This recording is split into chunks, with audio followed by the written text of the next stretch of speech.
Entertainment Mode Soldier here, and I am back to talk about Fallout Season 2, Episode 1, and my thoughts on this episode. Well, we are back to talk about the new Fallout series. Well, that's what I thought until I realised Amazon has changed the format. They have decided to release this program weekly, not all at once. Now, I think that is a fantastic decision because when you throw a show out all at once, the discussion on the show just dies out in a week. So it is a smart thing for Amazon to do, and it is the smartest show to do it with, since it is, I think it's popular, but I'm not entirely sure on that because I only just realised an hour ago this was released. I'm not really seeing much on social media about it, nothing on X, Instagram, even YouTube seems to be a bit bare at the moment. So I think it's a popular show, but it doesn't seem like it. But what did I think of the episode overall? What do I think is the potential of this show? I think it's got good potential. I do think it is a good show. I enjoy the characters, Lucy, the Goal, Hank as well, even though he's a bad guy. Kind of disappointed with Maximus, and I'll explain it in the spoilers. Not of his character, just something else. Him being missing, that's my biggest problem. But yeah, this show, it is a good show. It's not fantastic. There are problems like the wasted story with the bunker people.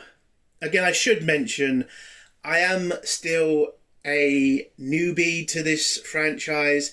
Like I've said in my review on the first series, I know parts of the lore. I've watched some videos on YouTube about it. I know about Brotherhood of Steel. I know about Caesar's Legions now. I know most of the stuff. And I know a lot about the Vegas stuff because that's most popular game that got released. So there's a lot more material that comes out about it. So I think I'm at a level now than I was last time I reviewed this show to talk more about all the extra stuff in this show now. Not saying I'm perfect, but I think I've gotten a bit more knowledge. And so far, it seems like a fantastic universe. I mean, it's grubby, it's terrible, they really, the stuff that you find out about Vault-Tec through, the stories you hear on YouTube, Jesus, man, this is the most evil fucking group of people that's ever existed. The Nazis would come second to these motherfuckers. And in this episode, we see another Vault-Tec fucking experiment. It's really fucked up. And I really love that in this show. An enemy that's, horrific and terrible, and you want to hate them and you want to fight them. You don't get that these days from many shows because the writers seem to be writing the main character as the villain, and they think they're writing him as the hero, but he acts like she acts like a villain most of the time, and it's just fucking hell, it's insane. But this show seems to know what it's doing, which is a great thing. I also want to talk about how the show deals with its storytelling. It isn't slow at any point. Now, in this episode, I will say some of it did feel a bit bare. Not enough story for me to really get into, but it didn't feel slow. The story kept going. It didn't just, stay somewhere too long. It went at a really good pace, and I really enjoyed that about this show as well.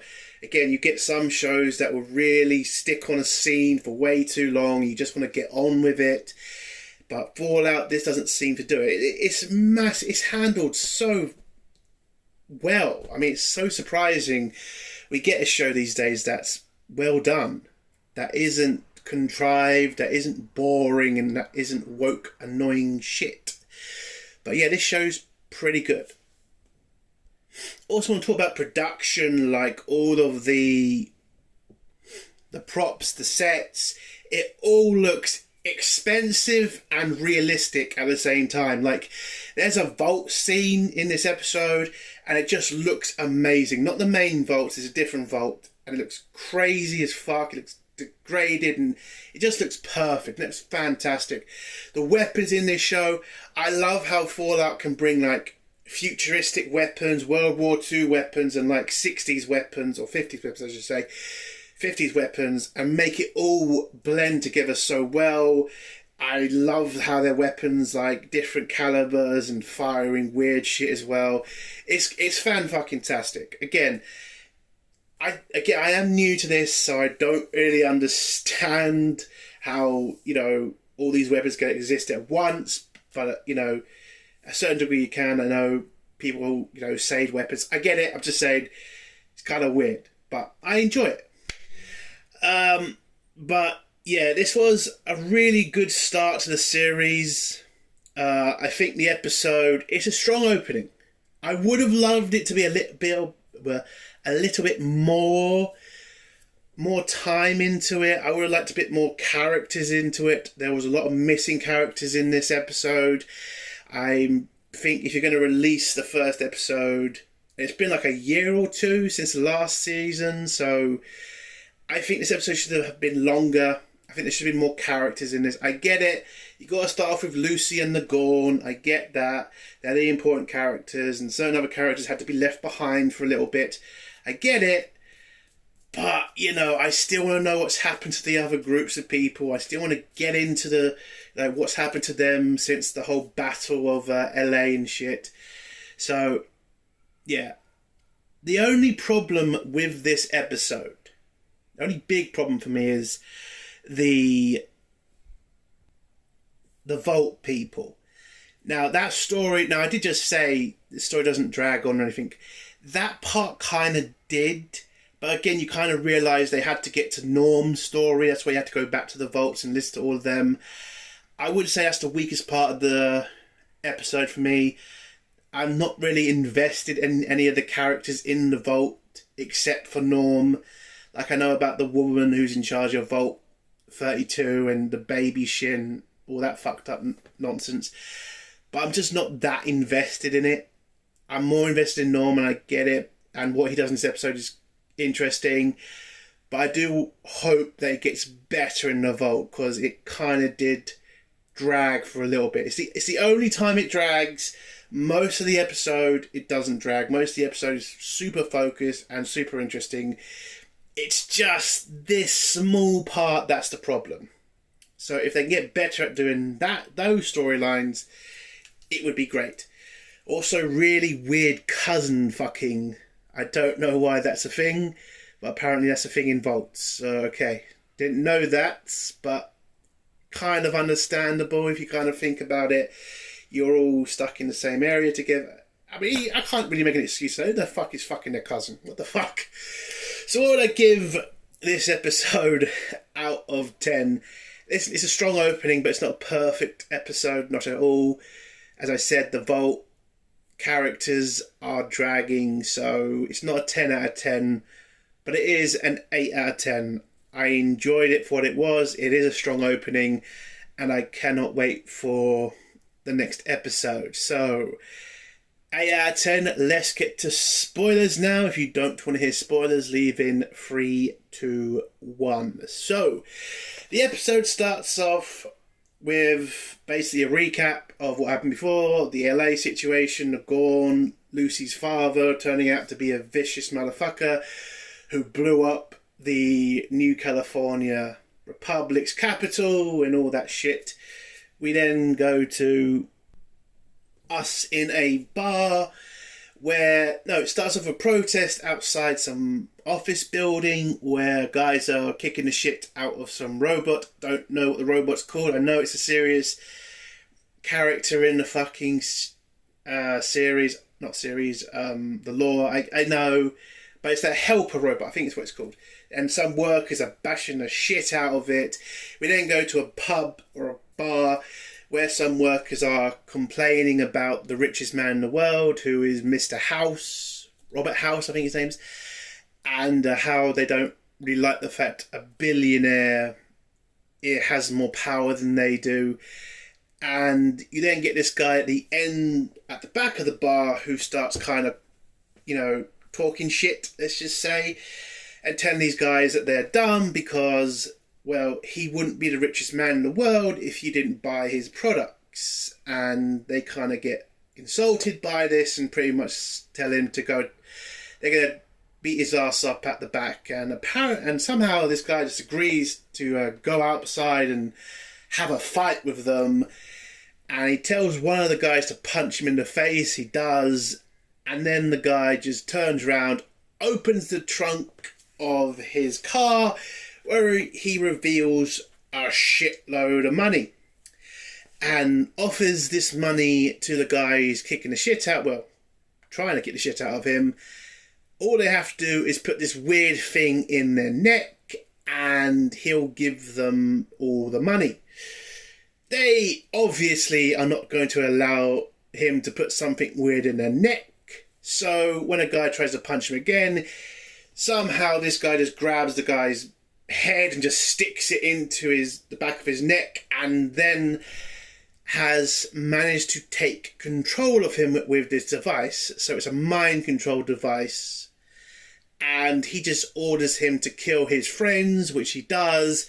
Unfortunately, the mind control device seems to go wrong because he then, it looks like he's about to charge at this guy, but somehow he jiggles about with the controller to the device and it blows his head off. And so, yes. Now I want to talk about the guy who's in this first scene. Apparently, this might be Mr. House. Now, some people could ask, how could that be? Because wasn't he on TV, talking, doing an interview? They don't look alike. They don't look dissimilar from each other.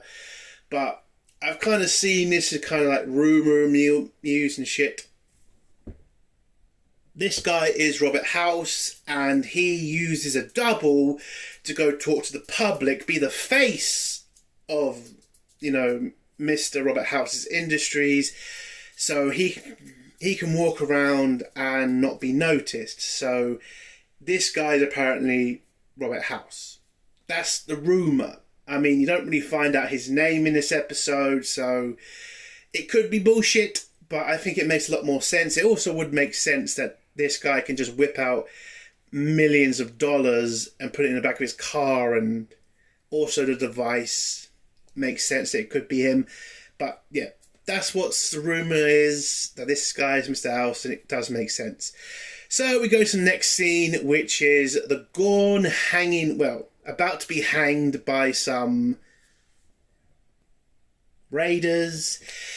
And this guy is just talking about what the Ghoul has done to them, like he's killed a couple of them, and they put out this bounty so they can get revenge on him for killing their friends. And the Ghoul just, he just takes the piss and just talks about this shop they used to go to before these raiders came in and apparently killed everybody.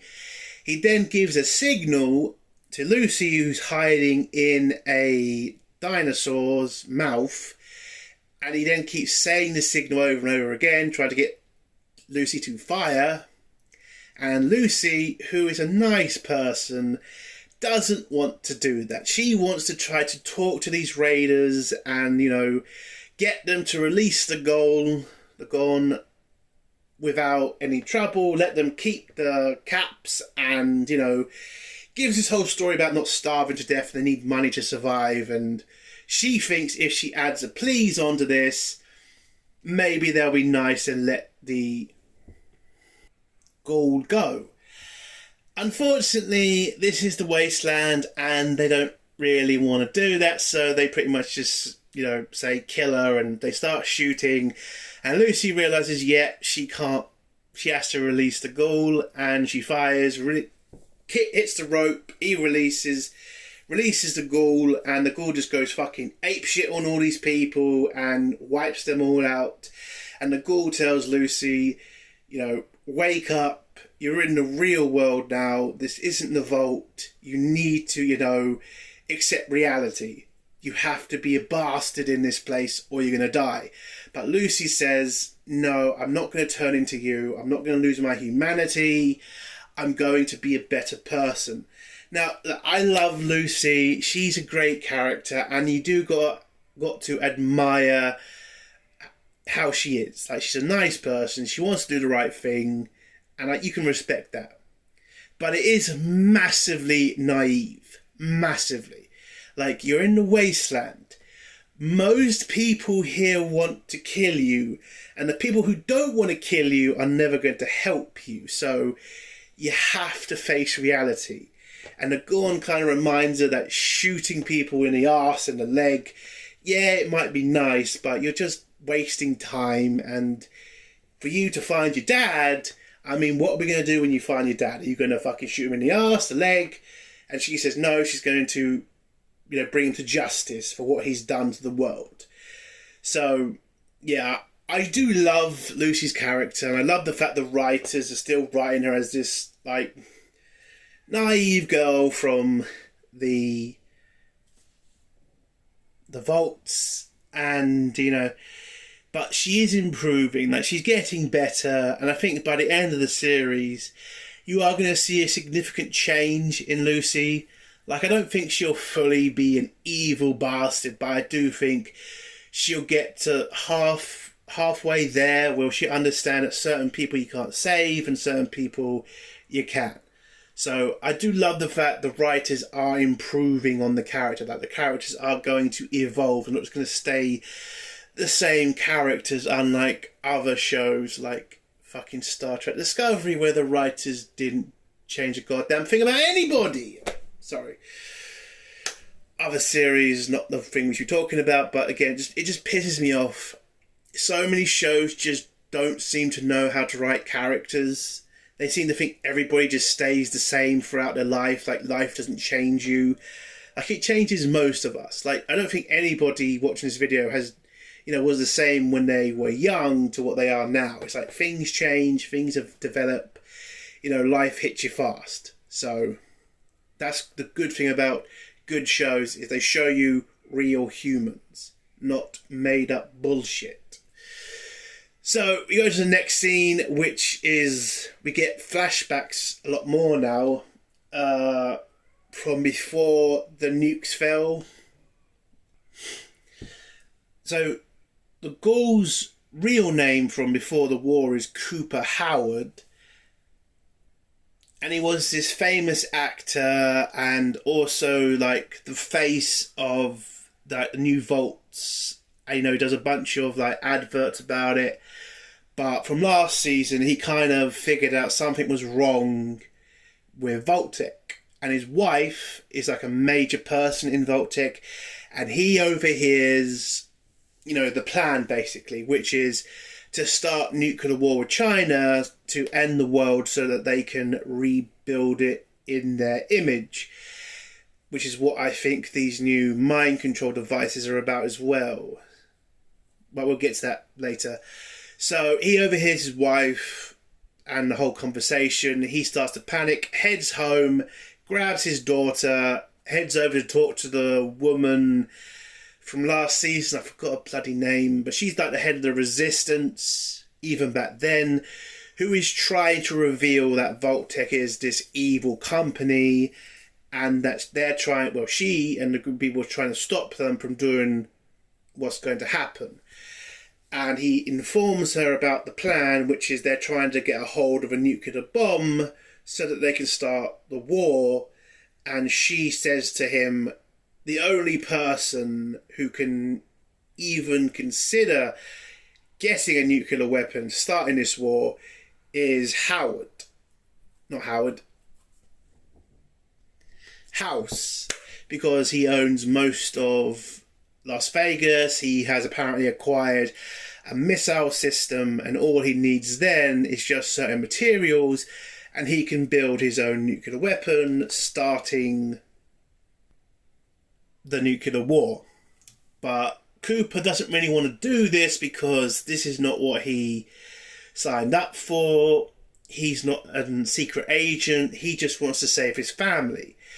Unfortunately, events are pretty much moving too quickly, and he's kind of pretty much in this situation where he knows too much, he knows something bad is happening, and he is in a position to stop it.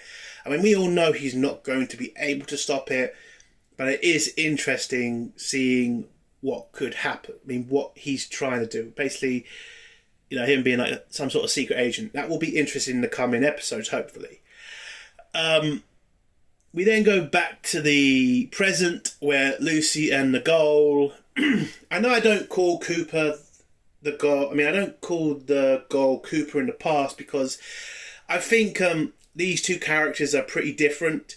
Cooper is like before the war and the Ghoul is now. I kind of think these two characters are separate. That's why I don't really want to call them the same name, because they are at a certain level, they're just different characters. So that's how I'm going to do it moving forward, just in case people kind of get annoyed at me keeping calling it. Like, sometimes I call him the Ghoul, sometimes I call him Cooper. I just want to explain, I'm just, you know, separating the characters because they are different characters at this point. So the Ghoul and Lucy manage to find the latest victim of her father, who he seems to have just stodded on with the power armor, and he's apparently also kidnapped some woman's son.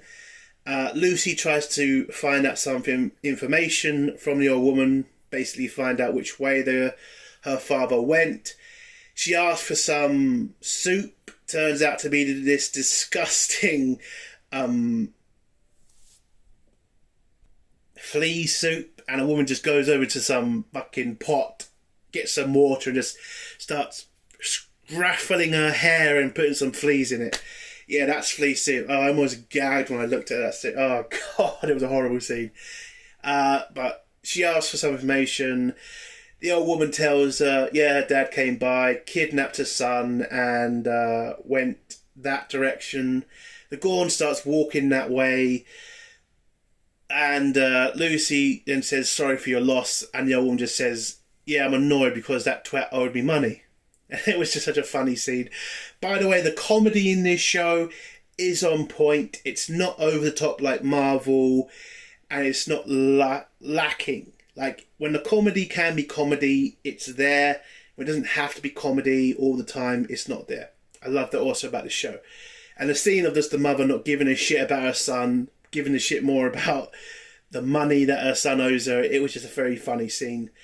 So they get walking, they then find this mysterious new vault, and when they go in, the Ghoul tells her to open the door. Also kinds of reminds her this is kind of what Vault-Tec is, an evil company, and Lucy kind of just says, you know, she feels still weird when she sees damaged vaults because, you know, she's grown up in a very controlled vault where it doesn't look like there's any fucked up shit going on, which, again, we know there is shit going on, but Lucy doesn't, well, not as much as we do. And so you can understand why she does feel a bit uncomfortable seeing a vault like this. By the way, again, how the vault looks, it looks amazing, it looks decrepit, it looks damaged, but it looks like they did spend a lot of money on this set, and you've got to give them credit for that. Anyway, so they go into the vault. They find a communist hat on the ground before they enter the lift, which kind of explains what this vault is. It turns out this vault was a torture centre to torture Americans to become communist. I think these days all you'd have to do for that is to go to an American campus and you'll probably find a shitload of communists there. But apparently Vault-Tec used this vault as some sort of conversion place where they try to convert Americans into communists. You could see torture centres and, you know, propaganda for communism with some screening thing. They also see the mind control devices from the first scene on a couple of the people, and then Lucy finds the kidnapped son of the old woman, who also has the same device in the back of his head, where it looks like her father left her a message using this hostage to tell her to go home and he's going to fix everything. He also uses her nickname to prove it's him. And after the guy gives the message, his head just explodes again, because this device is pretty primitive still. And the ghoul kind of asks Lucy, like, are you seriously going to try to bring your father to justice because of all the damage he's done? Or are you just going to kill him? And Lucy says, nope, I'm still going to bring him to justice the right way. Which is, you can respect that. Again, I think you'll kind of know that's never going to happen. Lucy's either going to have to kill her dad, or the ghoul is going to have to kill him. So, for the future, I guess. Anyway, the next scene, we go back to the vault, where, you know, we get this really weird cousin fucking scene where this guy is trying to tell people it's not weird that your cousins had sex with each other to have you, and these two cousins are looking at each other like they really want to, and they think this is like a help group to kind of decriminalize it. But the guy in charge of it's like, no, we're not here to do that. We're here to kind of say you don't have to be depressed about it. And the two cousins just walk out angry because it wasn't that type of group. That is just a fucked up scene.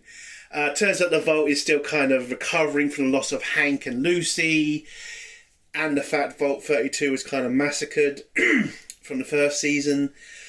Find out that the guy who's now the husband to Vault 32's manager, that's not really a healthy relationship. He wants to have a job, not be just a caretaker for the manager's son.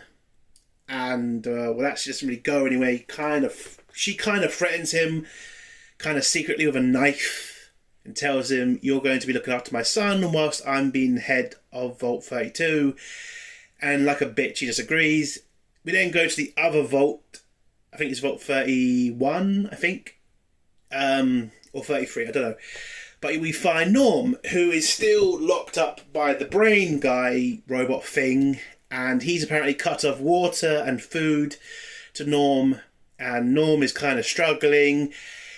The brain robot is trying to convince Norm to jump in Hank's cryotube, and gives him the ultimatum of, if you don't go in there, you're going to die.